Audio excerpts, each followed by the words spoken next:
Every story starts with a blank page, and that's what we are doing here. And let's see what we can make happen. Katie Kearns. I'm going Carnes. Katie Carnes laid on her bedroom carpet with her head turned to the side without the pigtails. She could see perfectly under her bed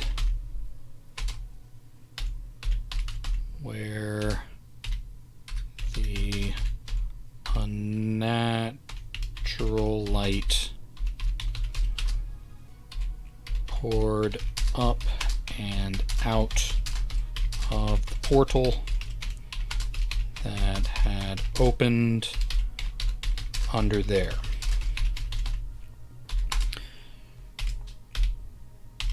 She was 7 years old now, and too old for pigtails, she decided.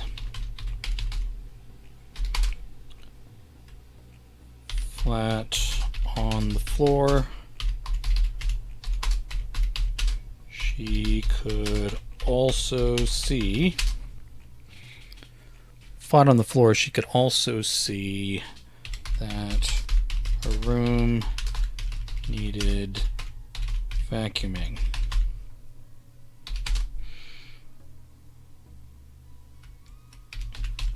The particles of dust, dirt, and shredded leaves sucked up under the bed as all the storage boxes of clothes too small for her and toys too young for her vanished into another dimension.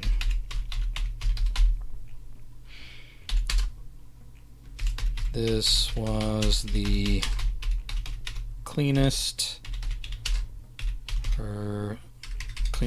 the space under her bed had ever been.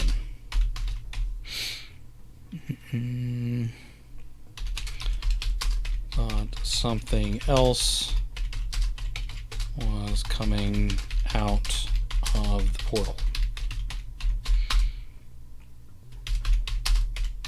The suction from whatever was on the other side of that strange light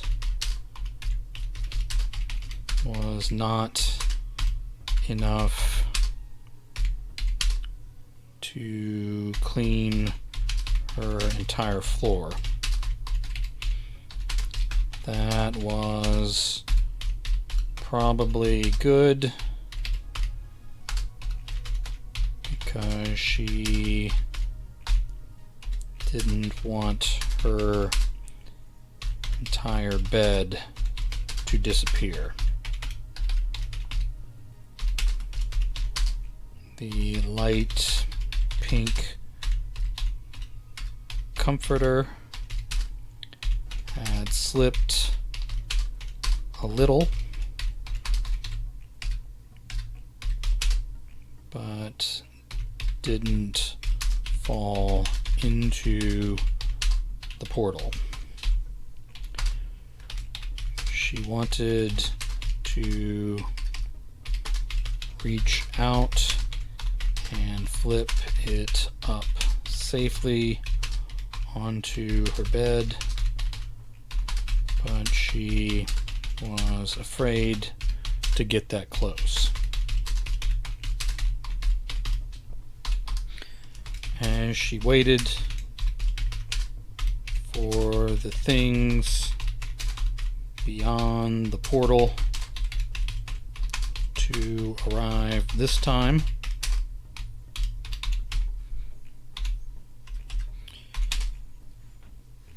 she thought she should probably vacuum her floor soon for real. Mom hadn't asked her to,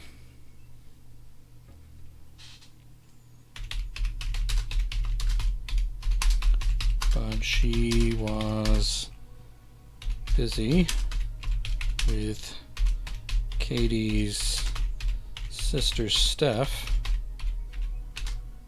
who was still sick. Dad was busy working.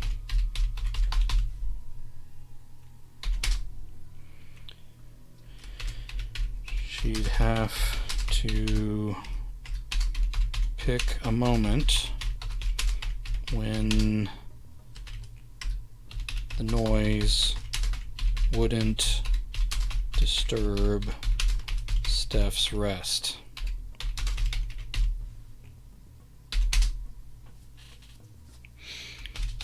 She was 2 years older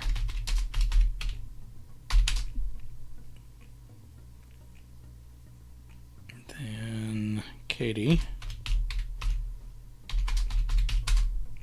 She was 2 years older than Katie, but still smaller. April was an adult and a half sister to the both of them. April was an adult and a half sister to both of them from Dad's first marriage.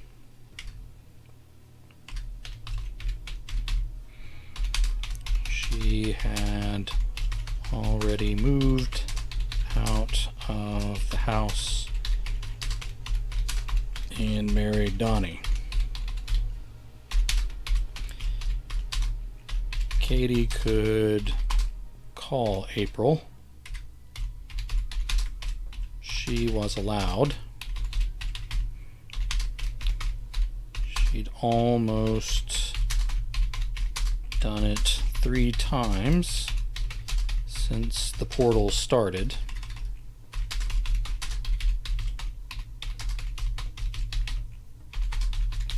But chickened out each time.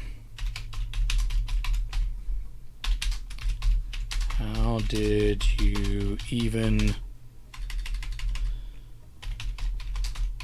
convince a person that such a thing was real, much less ask if you should keep opening them?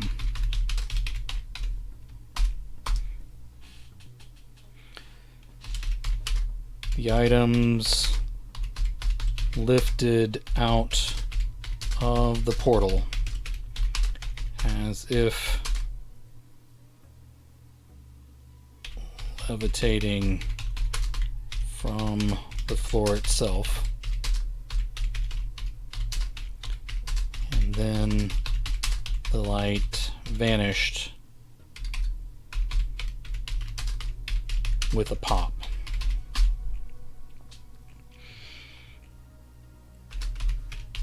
Katie waited a moment longer. Katie waited a moment longer before she reached under for the handle of what appeared to be a violin case.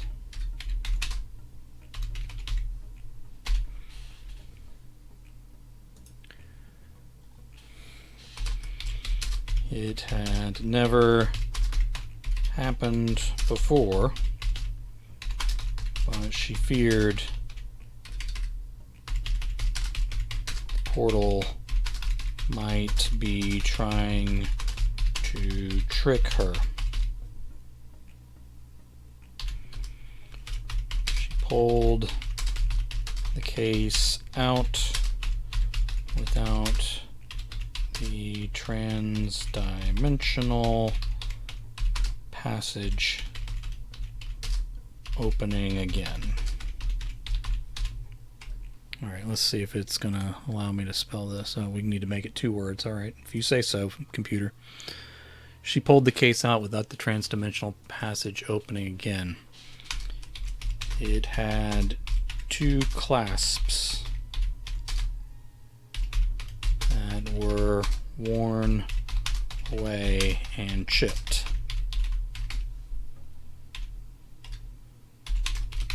The hard cover of the case folded open smoothly on its hinges.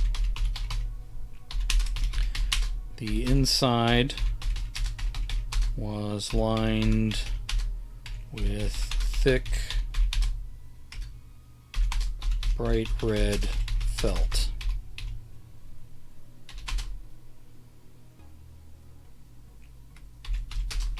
It was very soft and smooth,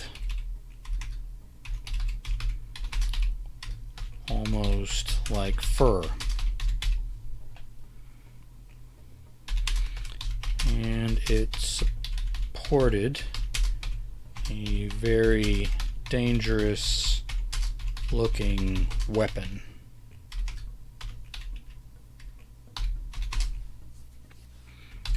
It had multiple barrels.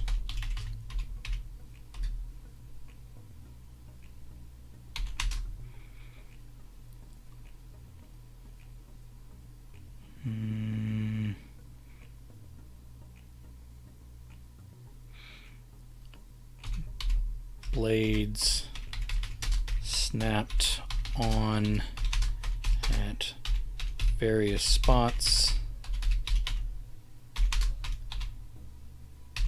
and a large trigger.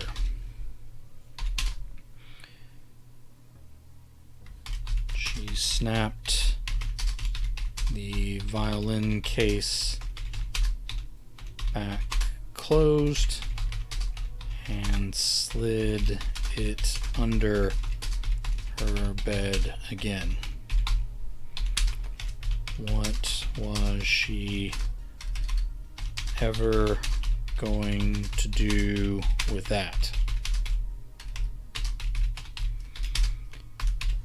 And how was she ever going to explain it when it was inevitably discovered one day? Got 2 hows there. Let me delete one of them.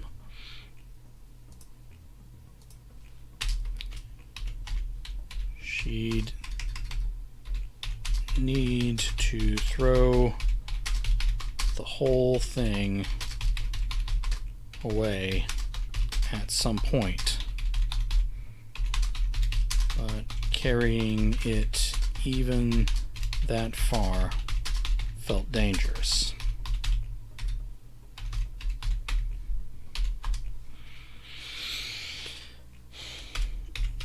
She pulled, let's say slid.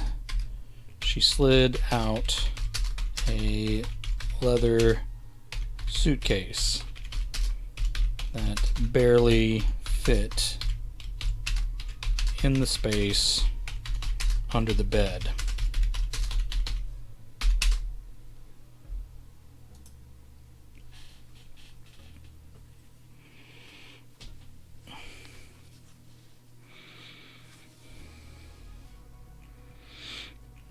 She slid out a leather case that barely fit the space under the bed. Inside, it was completely full of buttons. She ran her fingers through them, listening to them click together. They were wet. She lifted her fingers away, and the tips were red. It could have been paint, but she didn't think so.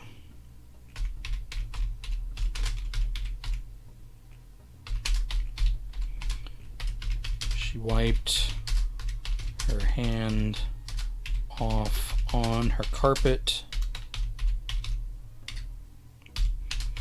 before, I'm going to keep it the same paragraph. I can divide up paragraphs later, I guess. She wiped her hand off on her carpet before thinking about it. No, I'm going to change it because we're going to focus on this for a little bit. Okay, I did she 3 paragraphs in a row, so I'm going to change it to Katie. Katie wiped her hand off on her carpet before thinking about it. Then she tried to wipe that up in a frantic effort to avoid a stain. She just ended up smearing her carpet into what looked like a pink juice spill.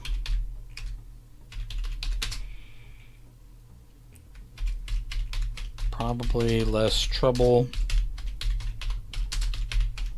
than her parents thinking it was a bloodstain.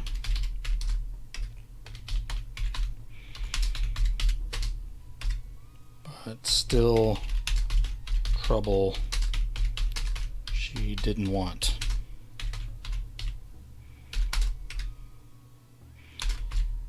If she hurried, she might get water or some other cleaner on it before, hold on. If she hurried, she might get water or some other cleaner on it before it set. But she was occupied at the time.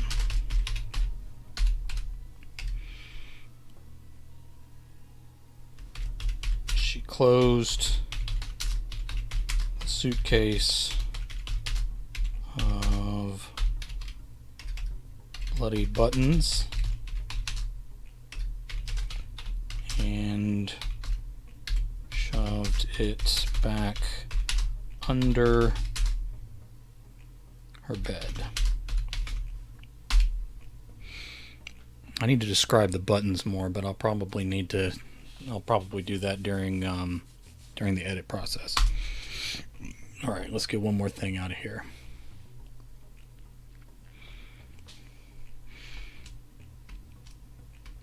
Many of the rest of the items were round. They contained old hats of various sizes.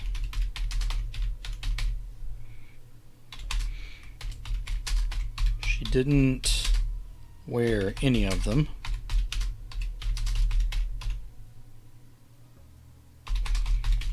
But they seemed ordinary.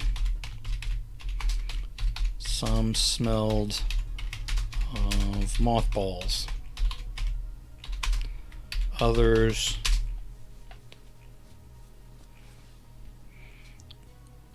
stunk of fresh sweat.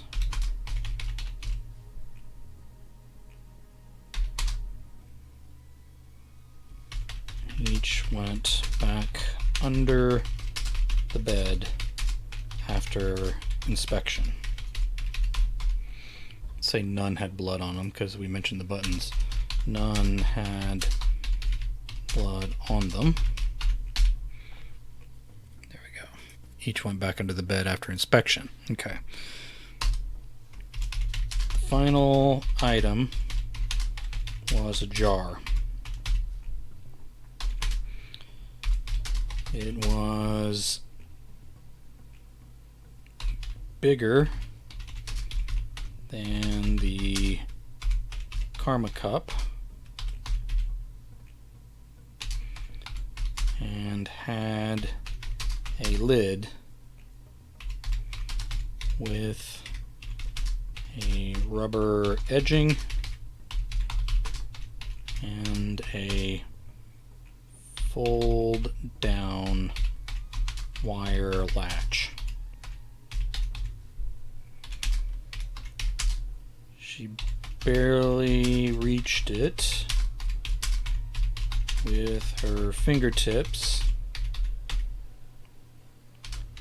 and managed to roll it out into the light.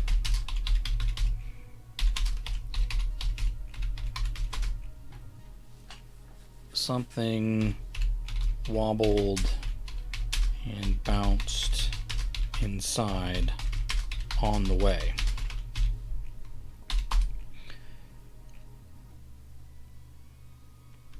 Katie lifted the jar slowly, inspecting the dried up carcass inside. It looked to have been a reptile or an amphibian.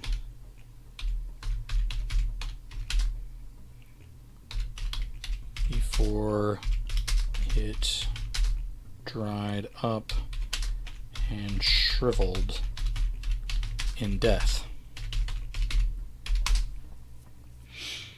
There were bony claws sticking out from the rigid flesh.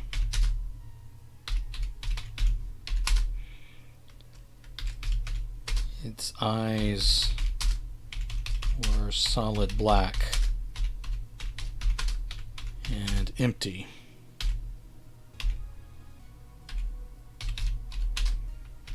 A single tooth showed from behind a curl of lip frozen that way in death. It wasn't a frog, and it wasn't any sort of lizard or salamander she had ever seen.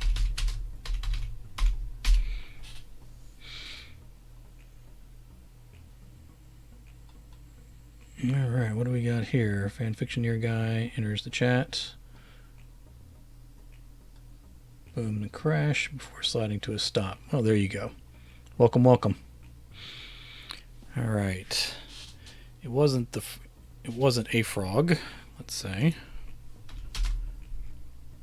And it wasn't any sort of lizard or salamander she had ever seen. Hey, man, thanks for dropping in.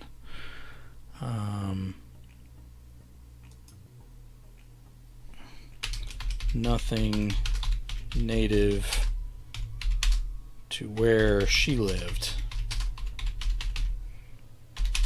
Maybe not found anywhere on Earth at all. So, who had packed the bags? Who... Alright, we'll put a question mark there. How's the writing? It's going pretty well. This story's kind of got a mood to it. I was not sure what it was going to be about, still not positive, but I think I got it kind of a flow going, so I'm confident that it's going to turn out okay. We'll see what happens. So who had packed the bags? Who found this creature on whatever world it called home?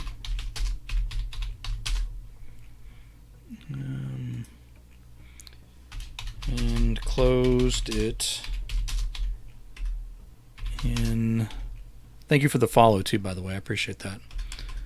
And closed it into an ordinary looking jar.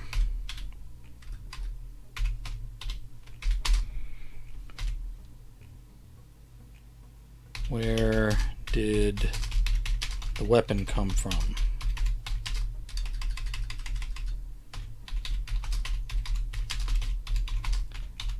And why was there a suitcase full of bloody buttons?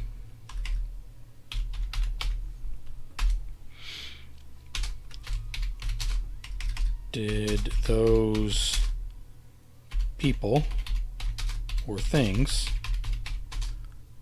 now have her old clothes and toys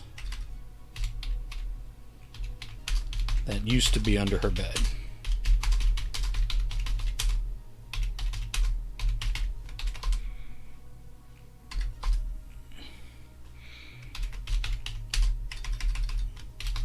The creature jumped. Its bone claws scraped the inside of the glass. It parted its lips to show sharp... Nope. To show sharp yellowed teeth.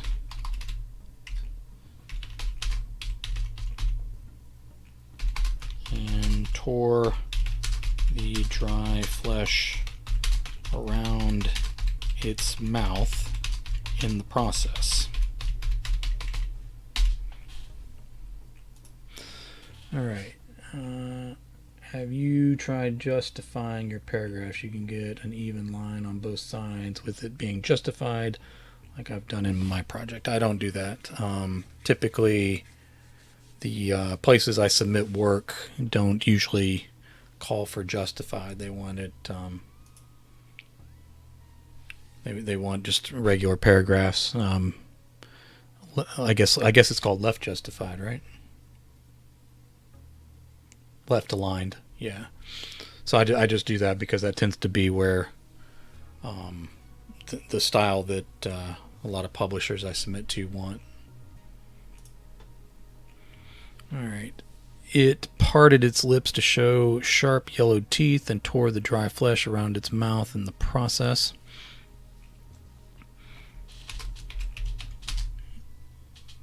Its withered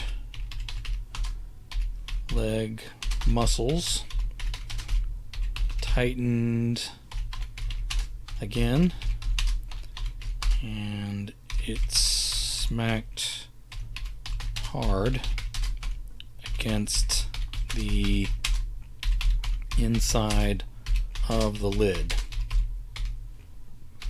After that, it turned its black eyes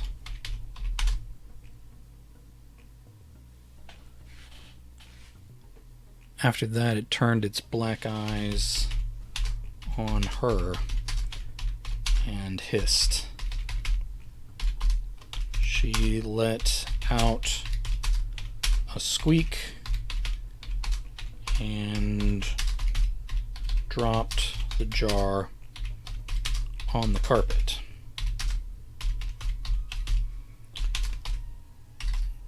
The carpet was soft, but she still feared the jar might shatter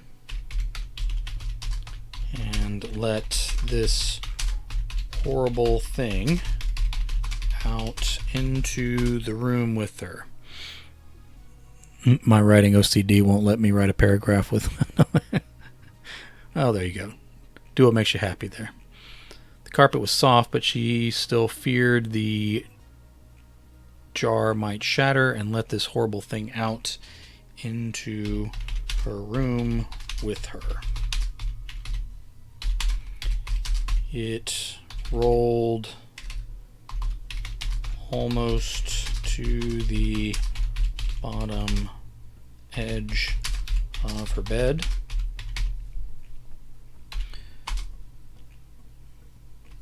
The thing inside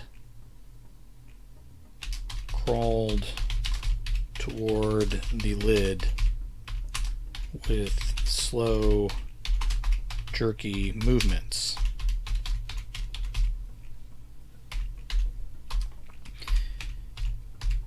Let's keep it on the same paragraph. Katie choked a little on her spit and then shoved the jar the rest of the way under her bed. She could still hear the thing clicking inside.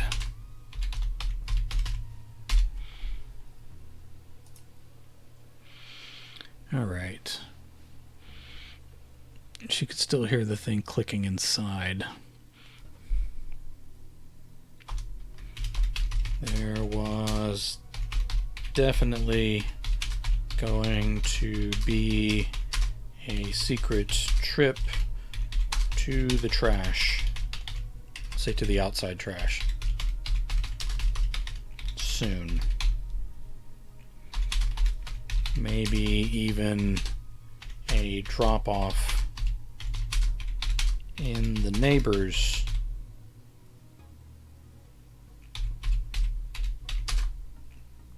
trash to get this thing farther away from her.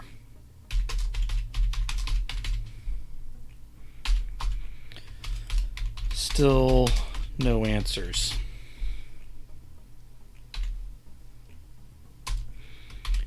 Katie turned her attention back to the Karma cup on the built-in shelf.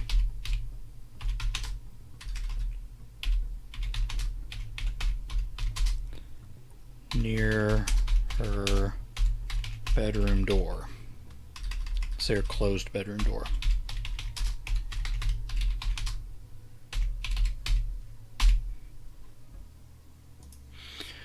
Alright, I need to go and work on my own writing, but I will lurk and host you for a time being. Oh, thanks, I appreciate that. Good luck with what you're working on, too. Sometimes it's cool to have someone writing in the background so you don't feel like you're all alone. A lot of times during the day, I'll just pull up a writing stream wherever it is and just let people know that I'm in, but then only jump into chat occasionally while I'm getting my own writing or other work done. Just something about having someone else plugging away nearby sometimes motivates you to keep going. I don't know if it counts as accountability, but maybe just some sympathetic magic there or something. All right, Katie turned her attention back to the Karma Cup on the built-in shelf near her closed bedroom door. It was an old jar that also had a small lid, but this one screwed on. There was a piece of black paper taped inside.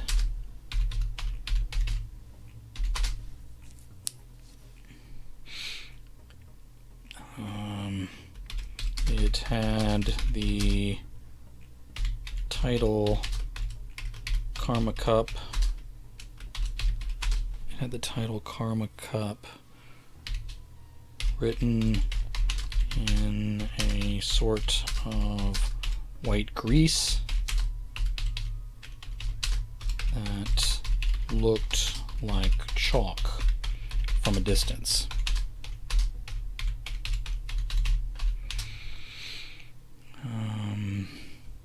The old Scotch tape, older than Katie by a lot, was turning yellow-brown inside the glass. But it still held the black paper in place.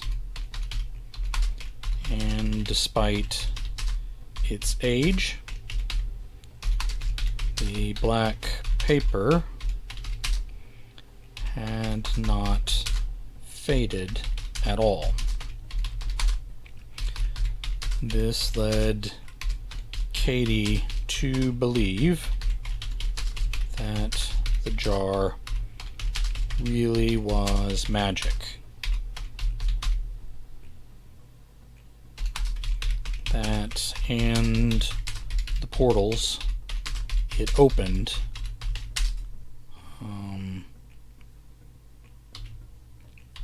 convinced her the magic was real.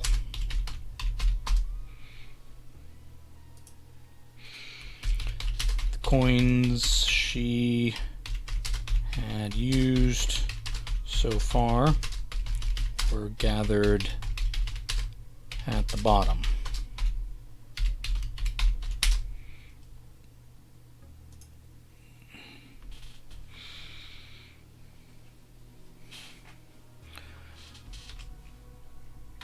An old ashtray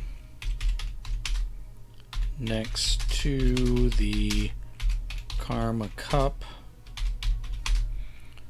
was filled with more coins,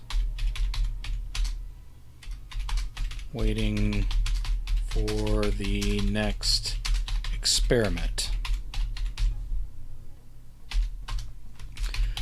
The jar had belonged to her great-grandmother. Her mom's grandmother, who ran a soda shop, convenience store, I'll say general store,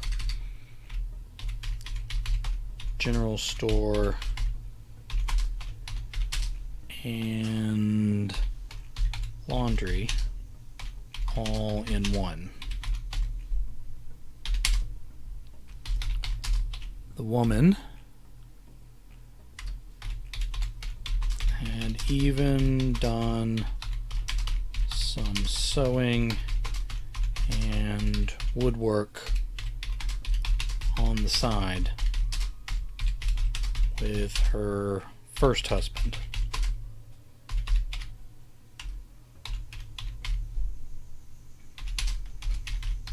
Before she passed, long before Katie was born, long after, before she passed, long before Katie was born, long after the store was closed, she had 3 husbands. Each one dying before she did. This had been the tip jar in that store all those many years ago.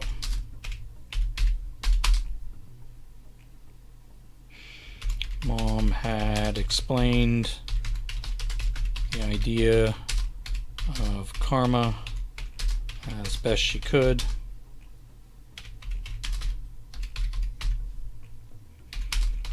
She did not say anything about magic before allowing Katie to take the jar from boxes of things they were removing from the attic 2 weeks ago. Surely her mom had no idea. Mom didn't want her crossing the street alone, much less summoning strange weapons or undead creatures from another dimension.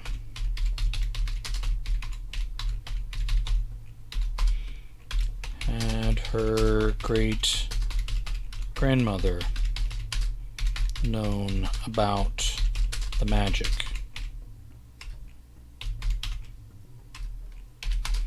Did she create it? Did it get attached to the object sometime later?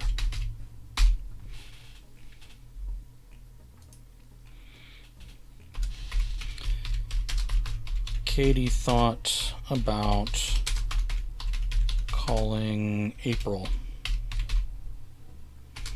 as she approached the jar in its place again.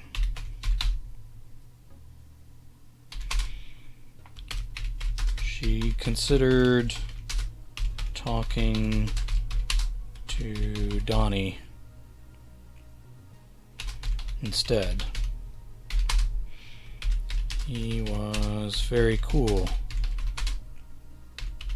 when he was dating April. Very nice to her. Seemed to really listen when... I'm going to make this a new paragraph.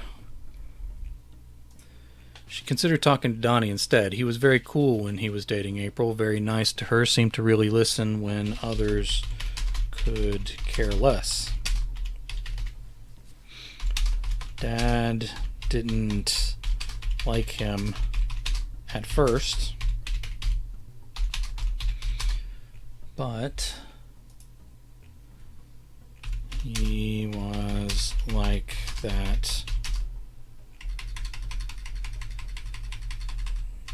But it was probably just because he was a boy interested in his daughter.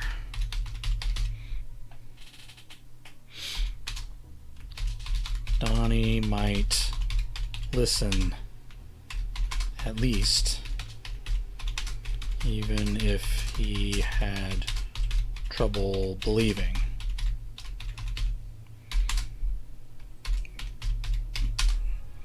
Katie thought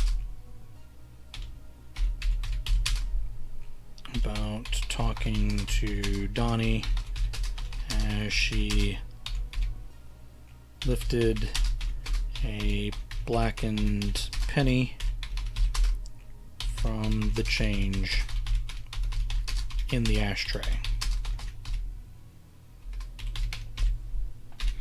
Is ashtray one word? Yes, it is. All right. Steph might listen too.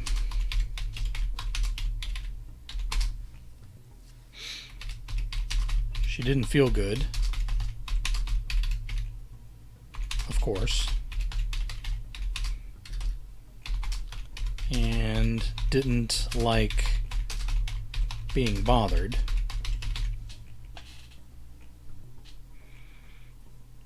Steph might listen too. She didn't feel good, of course, and didn't like being bothered. But Katie was doing this to try to help her sister. She might have an opinion on whether it was worth the risk.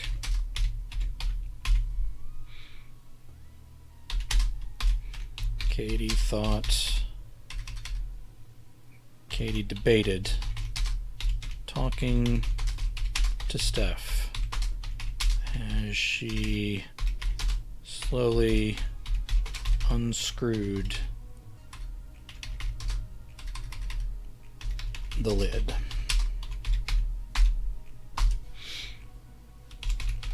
That left Mom or Dad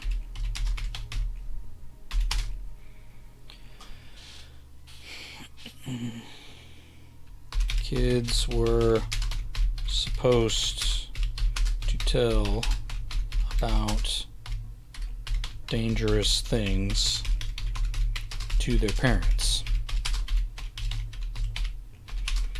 even if it might make them mad. You were still supposed to tell. They cared about Steph as much as Katie did. Maybe more.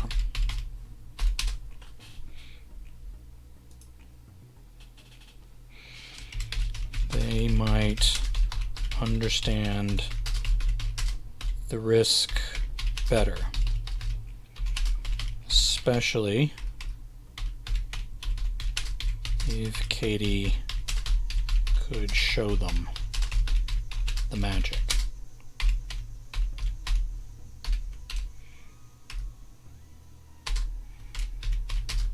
She considered fessing up to her folks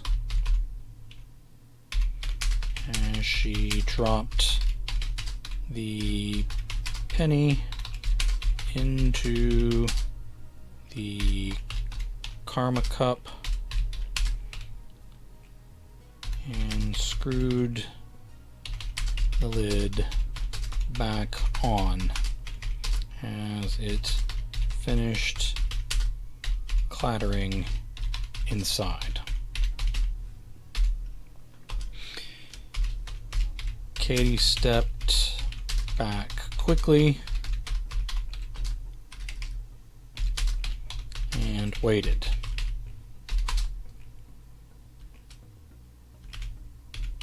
She didn't think it would take long. Of course, she had not run 2 experiments back to back this close together.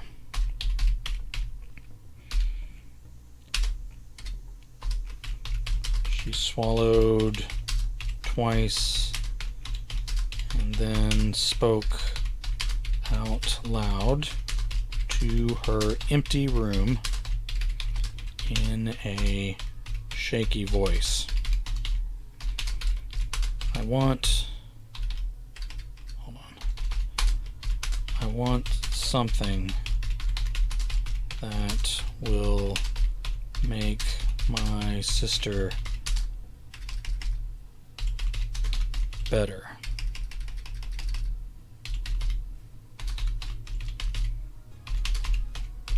Make her well again.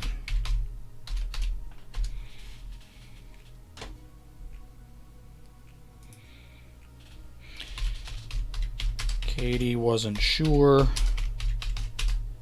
She remembered Steph ever being well. But she knew she used to be.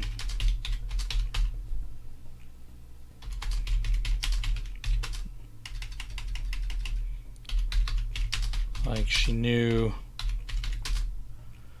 the cup belonged to her great-grandmother.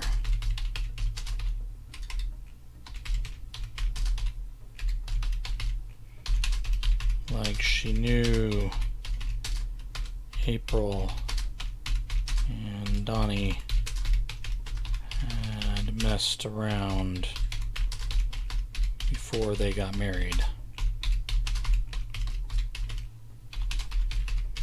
Like she knew no one would believe her if she told anyone about this.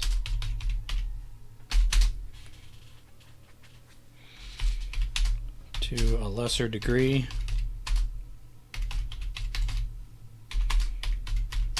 she also felt in her heart that there was something out there beyond the normal world that could help her sister,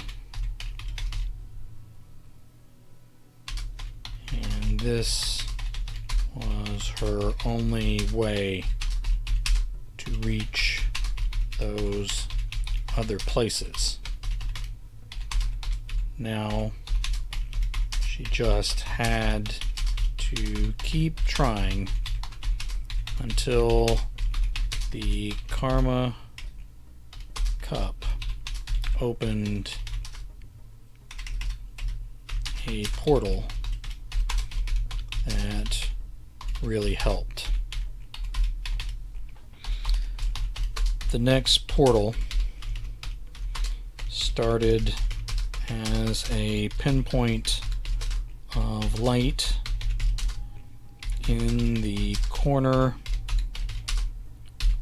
of her room beside the middle hinge of her bedroom door.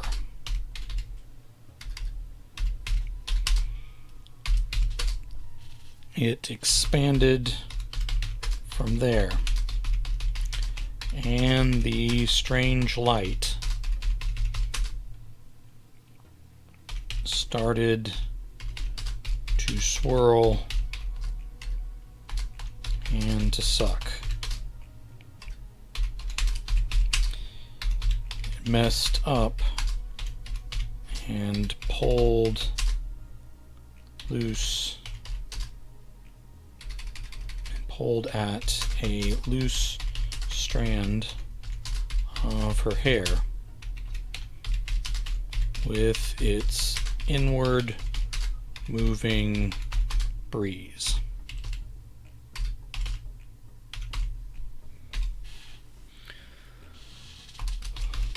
The door rattled in its frame once and then twice. Katie almost called out, thinking it was someone trying to come in at the worst possible moment. But then she realized it was the portal pulling, no comma there. It was the portal pulling at her door. Hold on. Let me go ahead and get this up onto the screen there. Sorry. Portal pulling at her door where it had opened too close.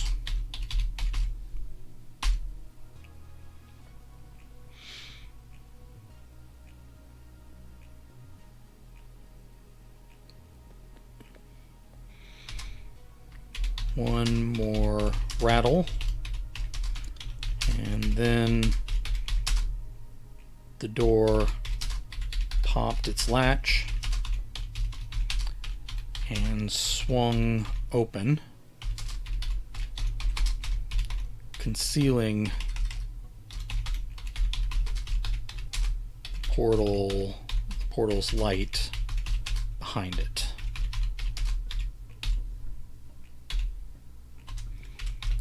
She prayed no one would walk down the hall just then. Of course, she had prayed for her sister to get better, and that hadn't worked either. That was why she had resorted to this.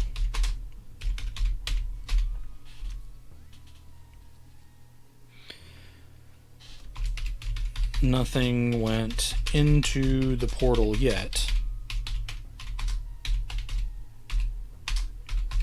but something was coming out. It bumped the door a couple times on the way, but the suction kept pulling it back on its hinges. Then the terrible dark arm reached out into her room from behind the door. Katie backed away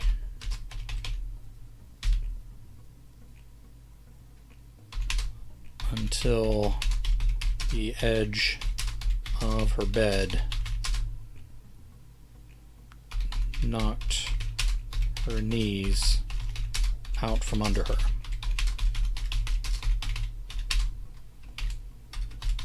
Then she shuffled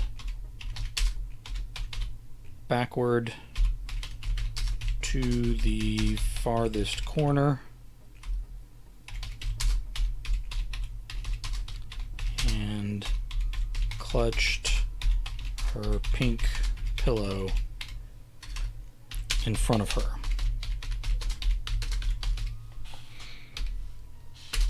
She could hear the thing in the jar under her bed, still clicking as it looked for a way to escape.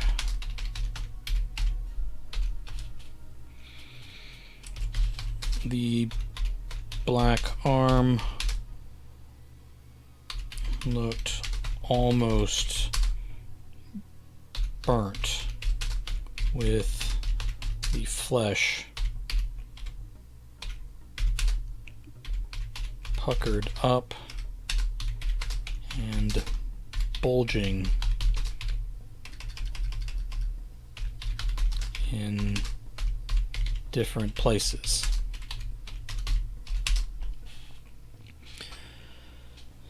The sleeve that was pulled up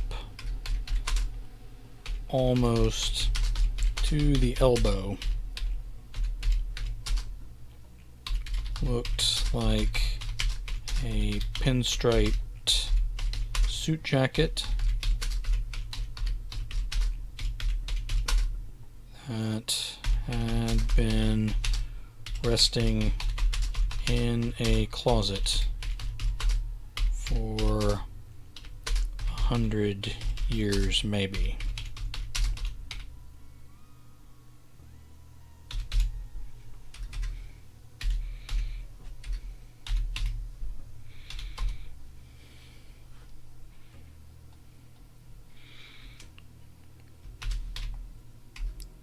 Jagged,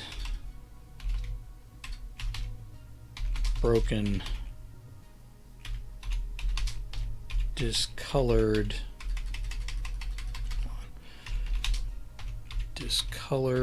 nails on the ends of those horrible fingers. Scraped the door as the hand delicately tested the knob.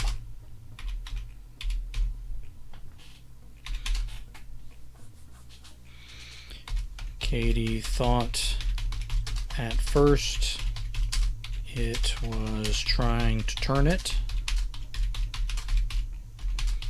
Then she realized it was testing to see if it would come loose. Was there a world of rotten armed monsters who wore suit jackets but did not know how doorknobs worked?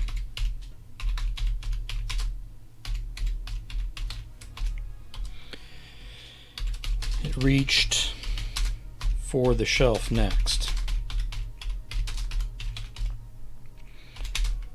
First, it touched the karma cup. Katie thought it might be taking the magic object away for good. She thought that might be best. But the fingers recoiled. Kedman is back. She thought that might be best, but the fingers recoiled. It reached carefully beyond the jar and raked those horrible nails through the change. It still seemed unsatisfied as it reached as it stretched, let's say, stretched a little farther and wrapped around a rubber duck that Katie had won somewhere she didn't remember.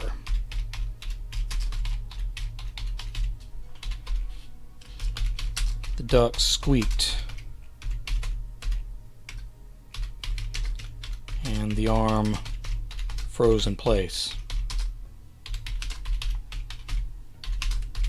It squeezed and made the duck squeak again.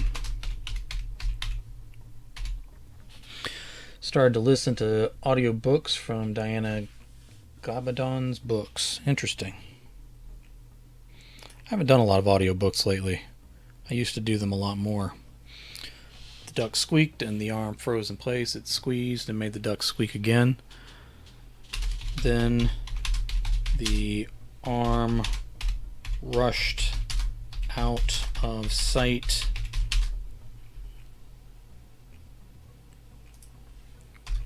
Rushed out of sight. I'm sure you heard of the Outlander series. I have. Then the arm rushed out of sight, all in one motion that jarred the door along the way. Katie startled and prayed for the portal to finally close again.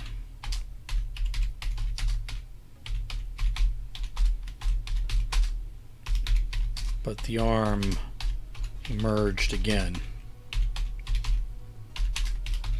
This time it held a much smaller jar. This time it held a much smaller jar, darker, with more curves to it.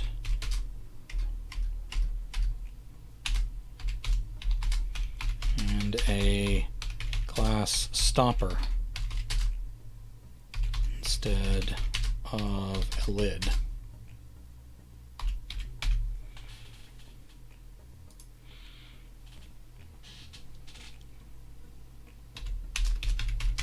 The arm with its prize tested around the shelf for a clear spot.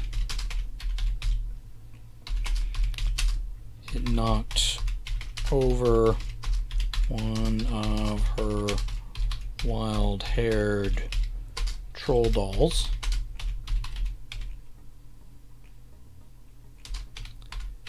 And bumped a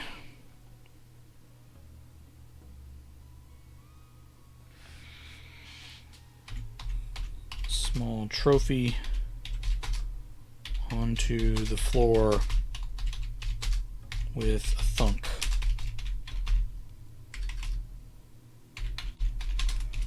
That newly cleared spot was where the odd jar filled with something dark was placed. The awful hand with the horrible nails actually waved to her on the bed. Then it gave a thumbs up, which it held as it slowly retreated back into the portal.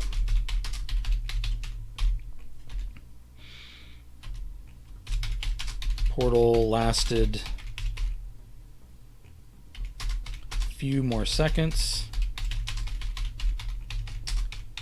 and then its light extinguished.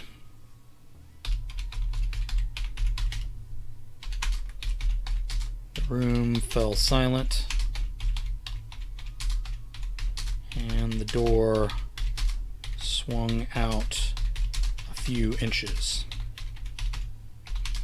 enough to show Katie nothing remained behind there.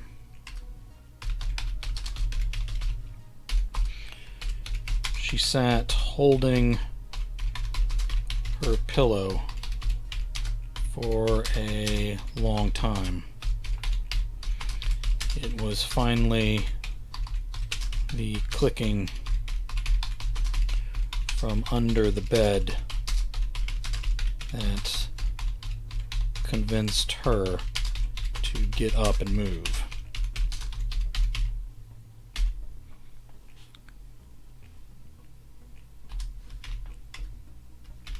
Approaching the new jar, she bent over, stared close to it without touching.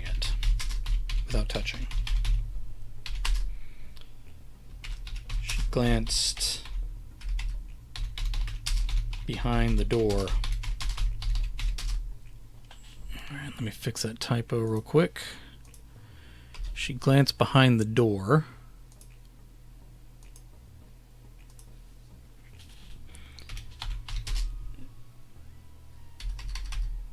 From time to time, wondering if the thing that went with the arm could open that portal again. The liquid, the dark substance within the jar was liquid and a deep, inky, purple-black color. It hardly seemed like medicine, but that was sort of what she'd asked for.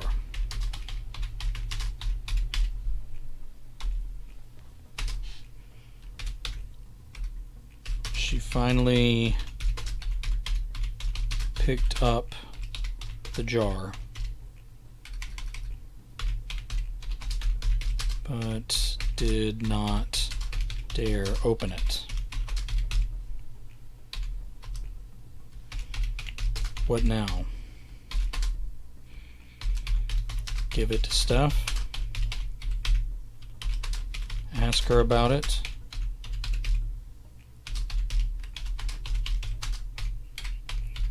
get someone to test it.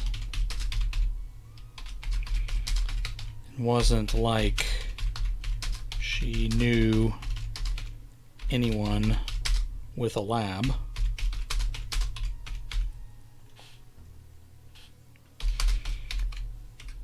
and she wasn't sure